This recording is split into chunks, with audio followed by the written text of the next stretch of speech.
आज दोस्तों मैं भाईजान सर आपके अपने YouTube चैनल मारे लकड़ी पर हार्दिक स्वागत करता हूं। आज हम अपने आय व्यय और बचत के टाइप 4 की बात करूंगा। जैसा कि प्रश्न आपके सामने लिखा गया है, सवाल बेहद आसान है, कुछ डिफ़िकल्टी ज़रूर होंगी कुछ और एडवांस सवालों में, लेकिन यहाँ पर जो सवाल लिखे गए हैं बहुत नॉर्मल है, बहुत आसान है, बहुत आसान तरीके से जस्ट मिनट के अंदर लग जाएगा सवाल।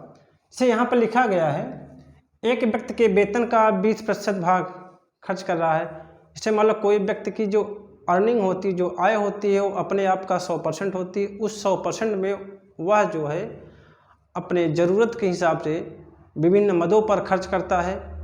खाने पे खर्च कर दिया, परिवहन पे खर्च कर दिया, बच्चों के फीस पर खर्च कर दिया। इस तरीके से तमाम जो बेसिक ज़रूरतें हैं उन पर खर्च करने के बाद व्यक्ति कुछ बचाता भी है। तो कुछ इस प्रकार के प्रश्नों का समावेशन यहाँ पर दिया गया है। हमको इसी प्रश्न को हल करना है। देखो सवाल क्या कह रहा है, हम उसको समझते हैं। दोस्तों यदि वीडियो अच्छा लगे तो चैनल को लाइक, सब्सक्राइब और शेयर जरूर करें। देखिए हम सवाल की ओर चलते हैं। इसे यहाँ पर लिखा है, किसी व्यक्ति के वेतन का 20% भाग किराए पर, स्क्रीनशॉट ले लो पहले सवाल का। किसी व्यक्ति के वेतन का 20% भाग किराए पर, 60% भाग जीवन यापन पर, 10% भाग बचत पर खर्च करता है, बचत बचाता करता है। यदि वह रुपये 30 बच्चों की शिक्षा पर खर्च करता है तो उसका कुल वेतन क्या है। यहाँ पर तो किराए पर का प्रतिशत दिया गया है, जीवन यापन का प्रतिशत लिखा गया है और बचत का भी प्रतिशत लिखा गया है, लेकिन जो बच्चों की शिक्षा पर खर्च कर रहा है वो प्रतिशत में ना देकर उसका मान रुपए में दिया गया है, एक्चुअल राशि दी गई है। तो हम क्या करते हैं, पहले हम ये पता करते हैं कि कितने प्रतिशत वह बच्चों की शिक्षा पर खर्च किया है, क्योंकि उसका मान रुपए में दिया गया है। जितने प्रतिशत वह बच्चों की शिक्षा पर खर्च किया होगा उसी का मैं 100% निकालूंगा। उसी का 100% निकालने के बाद हम टोटल आय आ जाएगी। वही हमारे सवाल पूछा गया है। इसे यहाँ पर लिखा गया है, किराए पर खर्च कर रहा है कितने परसेंट, किराए पर खर्च कर रहा है वो 60%। जीवन यापन पर खर्च कर रहा है वह, सॉरी गलती, किराए पर खर्च कर रहा है 20%, जीवन यापन पर 60% और बचत कर रहा है वह 10%। तो प्रतिशत उसने कुल कितना खर्च किया, बचाया कितना, कुल मिला के यहाँ पर 60 20 90 और 10, 60 20 80 10 90%। तो उसने क्या किया है, किराए पर, जीवन यापन पर और बचत के रूप में उसका 90% टोटल इनकम का यहीं पर हो गया है। अब हमारे पास जो है केवल 10% बचा है। उसी 10% का मान जो है वो बच्चों की शिक्षा पर खर्च किया, कितने रुपए, 30 रुपये। तो यहाँ पर लिखा जाएगा कि 10% बराबर, देखिए 10% बराबर 30 रुपये। इसी का 100% निकालेंगे आया जाएगा, 10 से गुणा करो कितना हो जाएगा, 300 रुपये इसकी टोटल इनकम है। तो मेरे कहने का मतलब ये है कि यहाँ पर जो बच्चों की शिक्षा पर उसने खर्च किया था उसकी एक्चुअल राशि हमको दे दी गई है, प्रतिशत में मान नहीं दिया गया है। यदि मान मैं उसका प्रतिशत में मान पता कर लूँ, पता करने का मेरे पास यही तरीका है, जब किराए पर उसने 20 खर्च किया, जीवन यापन पे 60%, बचत पर 10%, टोटल 90% अमाउंट तो उसने खर्च कर दिया है। उसके पास बचा है कितना, 10% अमाउंट बचा है। उसी 10% का मान जो है उसने बच्चों की शिक्षा पर खर्च कर दिया है, तो 10% का मान हो जाएगा 30 रुपये। और मैंने बोला है कि किसी भी राशि का 100% निकालोगे तो उसकी बेसिक इनकम आ जाएगी, टोटल इनकम आ जाएगी, प्रारंभिक इनकम आ जाएगी, कुल इनकम आ जाएगी। तो हम अपने अगले सवाल की ओर बढ़ते हैं। अगला सवाल हमारा कह रहा है, इसी प्रकार का सवाल वो भी है, जैसे यहाँ पर लिखा है कि राधा अपने वेतन का 40% भोजन पर, 20% मकान के किराए पर, 10% मनोरंजन पर और उसके बाद जो है 10% परिवहन पर खर्च करने के बाद माह के अंत में वह कुल बचत करती है 1500 का। तो हम कुल खर्च निकालते हैं कितने परसेंट उसने खर्च की है। उसने अपने वेतन का भोजन पर खर्च किया है 40%, भोजन पर खर्च किया उसने 40%। फिर मकान के किराए पर उसने खर्च किया 20%, मनोरंजन पर खर्च किया उसने 10%, 10% मनोरंजन, तो 10% परिवहन पर खर्च किया उसने 10%। कुल खर्च कितना किया, 40 20 60 20 80% उसने टोटल खर्च कर डाला। जब उसने 80% खर्च कर डाला उसके बाद बचा कितना होगा 20%। तो यहाँ पर क्या हो जाएगा, जो बचत होगी उसकी बचत बराबर हो जाएगा 20%। ये जो 20% आया है 100 में 80 घटाने के बाद, इसी 20% का मान रुपए में लिखा है 1500। तो यदि मैं इसी को 100% कर दूं, इसी को 100% कर दूं तो टोटल इनकम आ जाएगी। तो 20 में कितने गुणा करेंगे 100 हो जाए, तो 5 से 20 पंजे 100, तो 100% का मान हो जाएगा 15 पचे 7500। उसकी जो टोटल इनकम पर मंथ है कितनी है 7500 रुपये। तो दोस्तों यदि वीडियो अच्छा लग रहा हो तो चैनल को लाइक सब्सक्राइब और शेयर जरूर करें। हम अपने अगले सवाल की ओर बढ़ते हैं। तो दोस्तों सवाल आपके सामने लिखा गया है यहाँ पर लिखा गया सवाल कि स्क्रीनशॉट ले लो। रामलाल शर्मा द्वारा 20% शराब पर, 10% जूतों पर, 50% भोजन पर तथा 5% बिजली पर व्यय करने के बाद वह अपनी बचत से 2 दर्जन जोड़े मोजे खरीद सकता है। कुल मोजों को रुपये 120 में बेचने पर 100% का लाभ होता है। कहने मतलब उसको जो बचत हुई उसने उसमें से मोजे खरीदा, उसने उन मोजों को रुपये 120 में बेच दिया है तो उसको 100% का लाभ हो रहा था, डबल दाम पर बेच दिया है। अगर 120 रुपये में बेचा है तो 100% का लाभ हो रहा है, तो हमको सीपी निकालेंगे तभी तो हमको पता चलेगा जो उस बचत का मान हमारा कितना है। पहले हम समझते हैं सवाल को। देखो हो क्या रहा है, तो शराब पर उसने खर्च कितना किया है, शराब पर किया है 20%, जूतों पर किया है 10%, भोजन पर किया है 50% और बिजली पर किया है 5%। कुल कितना खर्च किया 20 10 30 50 80 5 85% उसने खर्च कर दिया। उसने 85% खर्च कर दिया तो बचाया कितना है, तो उसकी जो बचत हुई है उसकी 15%। इस 15% वाली जो राशि है उस 15% वाली राशि से उसने मोजे खरीदा है। उन मोजों को 120 रुपये में बेचा, उसको 100% का लाभ होता है। पहले हम पता करेंगे कि हमारे 15% का वास्तव में मान कितना था, क्योंकि 120 में वो तो बेच रहा है ना। तो 120 रुपये जो वो बेचता है तो 100% का लाभ होता है। इसका मतलब ये है कि जो 15% का मान अर्थात जो हकीकत में जो मोजे उसने खरीदा है जितने रुपए का, उसकी जो कीमत हो जाएगी, जो सीपी होगी हो जाएगा 120 गुणते 100/200, 100% लाभ। एसपी गुणते 100/100 दाम प्रॉफिट होता है। मिला के अगर 100% लाभ का मतलब होता है दुगना दाम पे बेचा होगा। अगर 120 का बेचा है इसका मतलब 60 रुपये में खरीदा होगा, सीधा आंसर यही होगा। मिला के ये आ जाएगा 60 रुपये। तो हमारे जो 15% थे यही 15% जो बचत था उसी में से तो मोजा खरीदा था।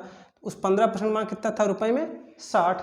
इसी 15% का मान हो जाएगा 60 रुपये, 1% का मान हो जाएगा 4 रुपये और 100% का मान हो जाएगा 100 चौका 400। यही हमारा क्या हो जाएगा आंसर हो जाएगा। तो मेरी कहानी का मतलब ये है उसने 85% खर्च किया, उसके पास बचा कितना 15%।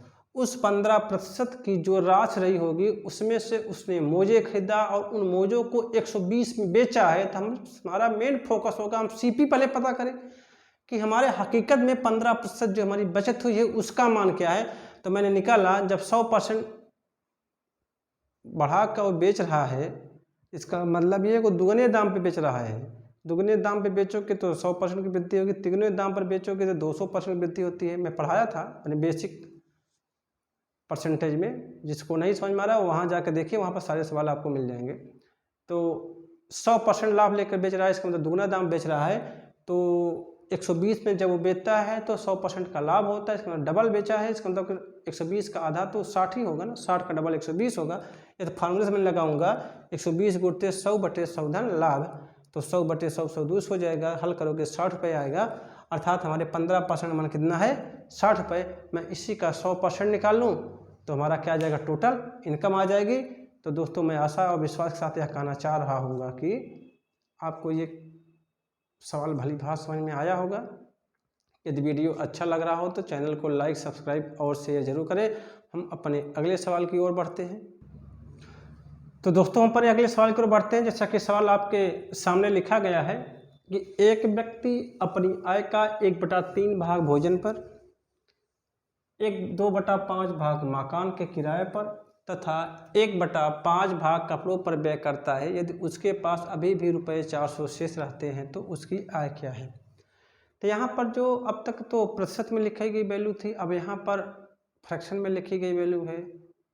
तो अगर फ्रैक्शन में लिखी गई वैल्यू को अगर हम परसेंटेज में आसानी पूर्वक कन्वर्ट कर लेते हैं तो कन्वर्ट कर लिया करो, क्योंकि प्रतिशत से बहुत जल्दी सवाल हल होता है। लेकिन यहाँ पर लिखा है 1/3 को प्रतिशत में कन्वर्ट करोगे 33 से 1/3 आएगा, 33.33 आएगा, 33.33, तो लॉन्ग हो जाएगा, इसलिए इसको हम सीधे हल करते हैं। तो कुल 1 भाग, यहाँ पर भाग की बात क्या है फ्रैक्शन की, तो 1 भाग बराबर होता है 100%। हम 1 भाग लेते हैं यहाँ पर। तो आय का 1/3 भाग भोजन पर, 2/5 भाग मकान किराए पर, 1/5 भाग कपड़ों पर करते हैं। तो उसके पास अभी भी ₹400। तो मैं करता हूँ शेष भाग क्या है। शेष भाग की बात करेंगे तो 1 माइनस 1/3 धन 2/5 धन 1/5। इसको हल करेंगे तो ये आएगा 1 माइनस लघुत्तम हो जाएगा 15 लिख लो, 15 छोड़ो, 3 × 5 = 15, 5 2 और 1 5 2 7 1 8 8/15। 8/15 में घटाओगे आएगा 7/15, 7/15 भाग। इसी 7/15 जो भाग का जो मान है, इसी 7 5 2 7 1 8 8/15, 7/15, 1/3 2/5 1/5, 2/5 1/5, तो गलत 5 आए 15, 3 दूना 6, गलती हो गई। 5 15 3 1 3 6 5 11 3 14, 6 5 11 3 14, 14/15 में ये घटेगा तो 11, 1/15 आ जाएगा हमारा। यहाँ से हल करोगे, देखो ध्यान से, 6 5 11 3 14, 14/15 में 1 घटाएगा 1/15 आएगा। इस 1/15 का जो मान है, इसी 1/15 का मान हमारा आ जाएगा कितना, 400। तो यहाँ मैं लिखता हूँ कि 1/15 बराबर, देखो 1/15 भाग बराबर हो जाएगा 400। तो 1 भाग हमारा हो जाएगा 100%, 1 भाग का मान हो जाएगा 00, 15 चौको 60, 6,000 रुपये जो हमारा हो जाएगा, ये हमारी टोटल आय हो जाएगी। क्योंकि यहाँ पर फ्रैक्शन में वैल्यू दी गई थी, तो हमने 1 भाग मानकर दिए गए अन्य भागों को घटा दिया। जो शेष बचा है वो हमारी बचत होगी। 1 माइनस 1/3 धन 2/5 धन 1/5 किया तो आ गया 1/14/15, घटाए 1/15 आया। इसी 1/15 का मान हमारा कितना दिया गया है, 400। तो 1 भाग का मान हो जाएगा 6,000। हम अपने अगले सवाल की ओर बढ़ते हैं। अगला सवाल बेहद आसान है, इसको हमको परसेंटेज में कन्वर्ट करने में आसानी है। देखो ध्यान से कैसे, 1/5 भाग दोस्तों पर, तो जो दोस्तों पे खर्च किया है, दोस्तों पर जो खर्च किया है 1/5 भाग, 1/5 भाग का मतलब होता है कितना, 20%, ये हो जाएगा 20%। फिर आवास पर वेतन का 1/10 भाग, तो आवास पर जो खर्च किया है 1/10 का मतलब होता है 10%। फिर लिखा है 1/4 भाग बचत किया है, तो बचत की बात करेंगे 1/4 भाग, देखो ये 1/5 है, ये 1/10 है पूरे वेतन का, और ये 1/4 भाग बचत किया है। इसका मान हो जाएगा 25%। तो टोटल कितना खर्च किया है, 20 10 30 25, 55% उसने पूरा खर्च कर डाला।